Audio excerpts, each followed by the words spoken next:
Hello Focused Femmes, I'm Andrea, your trusty ADHD coach.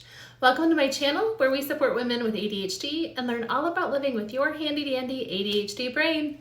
Before we get started, please subscribe to my channel for more great videos.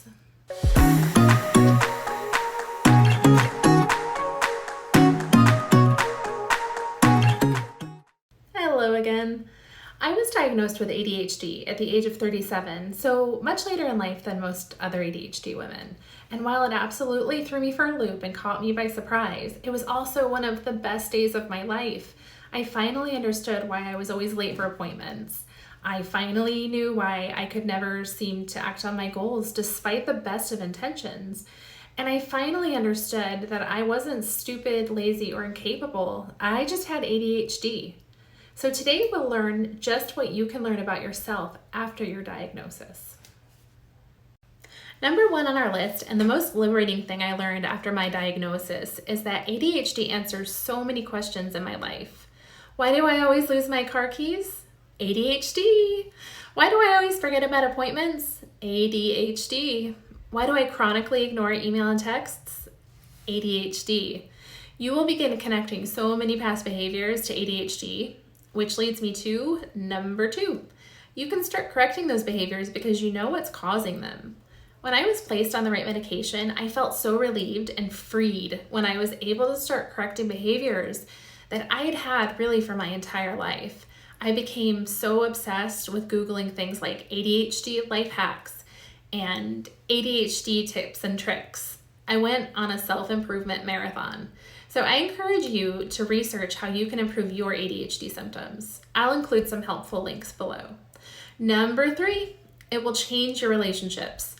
When I received my diagnosis, I told the most important people in my life. It surprised most of them and strengthened our relationship, which I really wasn't expecting. I explained to some of them the ways that ADHD affected my behavior, and they began to understand that I wasn't just quirky, but there was a real reason that I could be irritable, emotional, and daydreamy.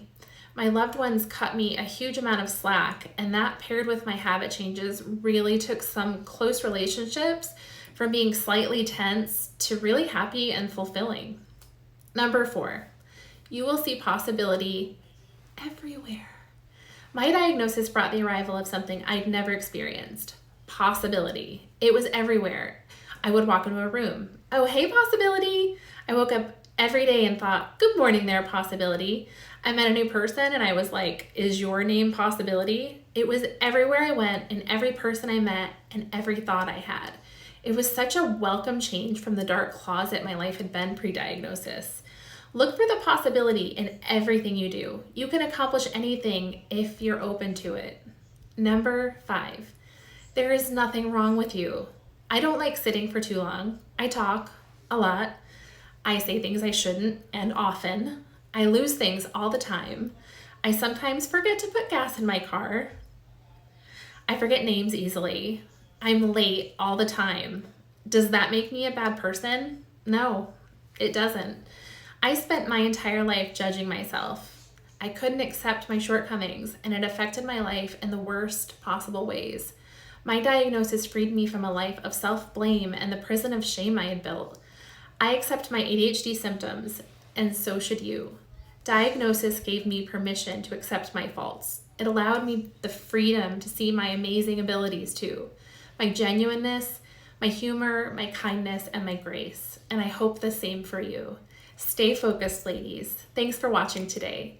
Please be sure to subscribe to my channel.